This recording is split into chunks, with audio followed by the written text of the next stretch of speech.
Hi കൂട്ടുകാരെ, എല്ലാവർക്കും സുഖമല്ലേ? എനിക്ക് സുഖമാണ് കേട്ടോ. കണ്ടോ ഈ വാഴയ്ക്ക കണ്ടില്ലേ? അപ്പോൾ ഞാനിന്ന് വിചാരിച്ചു ഇന്ന് വാഴയ്ക്ക ബജ്ജി ഉണ്ടാക്കാമെന്ന്. പിന്നെ നല്ലൊരു ചമ്മന്തി. അപ്പോൾ ചമ്മന്തിയിൽ ഞാൻ ഒരു സാധനം ഞാൻ ചേർത്ത് കൊടുക്കുന്നുണ്ട് കേട്ടോ, ഒരു സൂത്രപ്പണി. അത് ഞാൻ എന്താണെന്ന് വീഡിയോയിൽ കാണിച്ചു തരാം. അപ്പോൾ ബജ്ജിക്ക് വേണ്ടി ഞാനൊരു വലിയ കപ്പ് കടലമാവ് എടുത്തു. അതിൻ്റെ 1/4 ഭാഗം അരിപ്പൊടി ചേർത്തി കേട്ടോ. ഇനി ഇതിലേക്ക് വലിയൊരു സ്പൂണ് കായം ചേർത്തിട്ടുണ്ട്. അപ്പോൾ കായം നന്നായിട്ട് ചേർത്ത് കൊടുത്തോളൂ, അസിഡിറ്റി നെഞ്ചരിച്ചിലൊന്നും ഉണ്ടാവില്ല.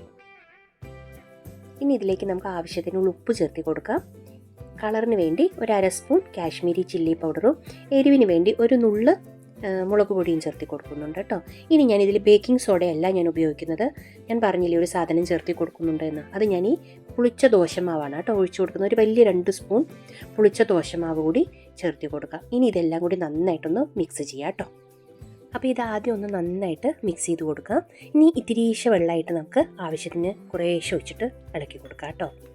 എന്നിട്ട് നന്നായിട്ട് സ്മൂത്തായിട്ട് നമ്മളൊരു ഇഡ്ഡലി മാവിൻ്റെ ദോശമാവിൻ്റെയൊക്കെ ഇടയിലുള്ളൊരു പരുവത്തിലാവുമ്പോൾ നമുക്കിത് അടച്ചു വയ്ക്കാം. ഇനി അതൊരു 10-20 മിനിറ്റ് നമുക്കൊന്ന് റെസ്റ്റ് ചെയ്യാൻ വയ്ക്കാം കേട്ടോ. അപ്പോഴത്തേക്കും നമുക്ക് നമ്മുടെ ചമ്മന്തി കൂടി റെഡിയാക്കാം. അതിനുവേണ്ടി ഒരു സവാള, ഒരു തക്കാളി, ഒരു പച്ചമുളക്, ഒരു വെളുത്തുള്ളി, ഒരു കഷ്ണം ഇഞ്ചി. ഇനിയാണ് ഞാൻ പറഞ്ഞ ആ സൂത്രപ്പണി ചേർത്ത് കൊടുക്കുന്നത് കേട്ടോ. അത് ഞാൻ മല്ലിയുടെ ഇലയല്ല ചേർത്ത് കൊടുക്കുന്നത്, മല്ലിയുടെ തണ്ടാണ് ഞാൻ ചേർത്ത് കൊടുത്തത്. നമ്മൾ മുറിച്ച് കളയണ ആ തണ്ടില്ലേ, അതാണ് ഞാൻ ചേർത്ത് കൊടുക്കുന്നത് കേട്ടോ. അപ്പോൾ ഇത് ചേർത്തുമ്പോൾ എന്താണെന്ന് വെച്ചാൽ നല്ല മണമാണ്, നമ്മളുടെ ചമ്മന്തിയുടെ കളർ ചേഞ്ച് ആവും. അതിൻ്റെ ആ റെഡ് കളറിൽ തന്നെ നമുക്ക് കിട്ടും. അപ്പോൾ ഇനി മല്ലിയുടെ ഇല തണ്ട് മൂത്ത തണ്ടൊക്കെ ഉണ്ടെങ്കിൽ മുറിച്ച് കളയണ്ട, അത് ഇതുപോലെ ചമ്മന്തിയിലൊക്കെ ചേർത്തിക്കോളും. അപ്പോൾ ഒരു ചീഞ്ചട്ടി അടുപ്പത്ത് വെച്ച് ഒരു സ്പൂൺ വെളിച്ചെണ്ണ ഒഴിച്ചിട്ട് ഞാൻ ഈ അരിഞ്ഞു വെച്ചതെല്ലാം അതിലേക്ക് ചേർത്തി കൊടുക്കുന്നുണ്ട് കേട്ടോ. വെളിച്ചെണ്ണ തന്നെ വേണമെന്നൊന്നും നിർബന്ധമില്ല, നിങ്ങൾക്ക് ഇഷ്ടമുള്ള എണ്ണ ഏതെങ്കിലും ഒഴിച്ചോളൂ.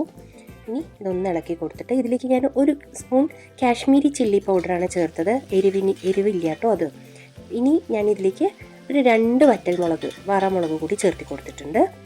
ഇനി അത് അപ്പോൾ ഒരു പച്ചമുളക് ഇട്ടിട്ടുണ്ട് ഓൾറെഡി, അപ്പോൾ നമുക്ക് ആവശ്യത്തിനുള്ള എരിവാവും. ഇനി ആവശ്യത്തിനുള്ള ഉപ്പ് ചേർത്തി കൊടുത്തു.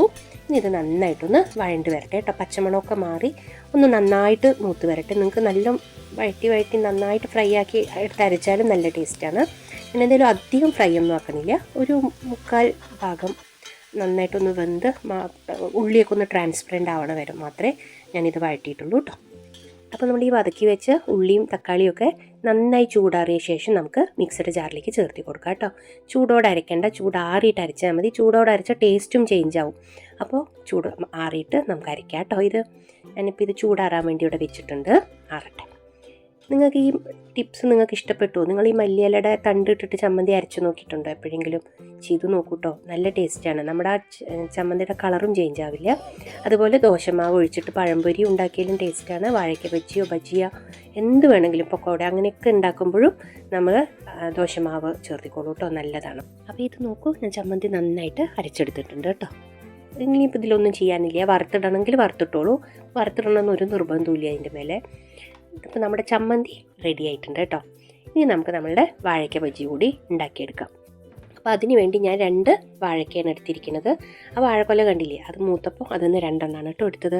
ഇനി നമുക്കിതിൻ്റെ തലയും വാലും ഒക്കെ മുറിച്ച് കളയാം. ഈ തലയും വാലും ഒന്നും നമുക്ക് വേണ്ട.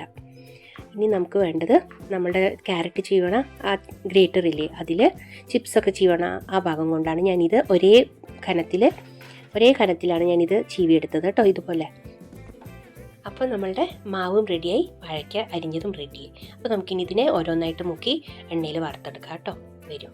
അപ്പോൾ നല്ല എണ്ണ തിളച്ചതിന് ശേഷം ഓരോന്നായിട്ട് മാവിൽ മുക്കിയിട്ട് ഇട്ടാൽ മതി.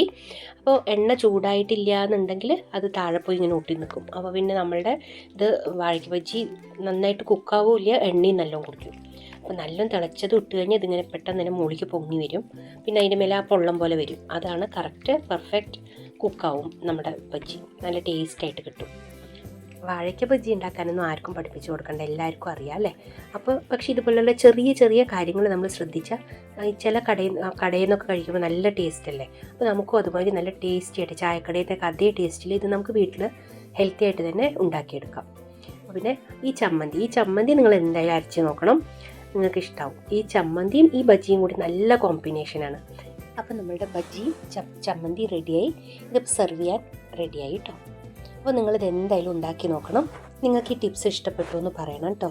മല്ലിയിലയുടെ തണ്ടിട്ട് നിങ്ങൾ ഉണ്ടാക്കിയിട്ടുണ്ടോ? ദോശമാവ് ഒഴിച്ചിട്ടാണോ ഇത് ഉണ്ടാക്കാറുള്ളതെന്നൊക്കെ പറയണം കേട്ടോ. അപ്പോൾ നിങ്ങളുടെ സപ്പോർട്ട് എനിക്ക് എപ്പോഴും വേണം കേട്ടോ. അപ്പോൾ ആദ്യമായിട്ട് കാണുന്നവരാണെങ്കിൽ വീഡിയോ കാണുമ്പോൾ സബ്സ്ക്രൈബ് ചെയ്യാൻ മറക്കരുത്.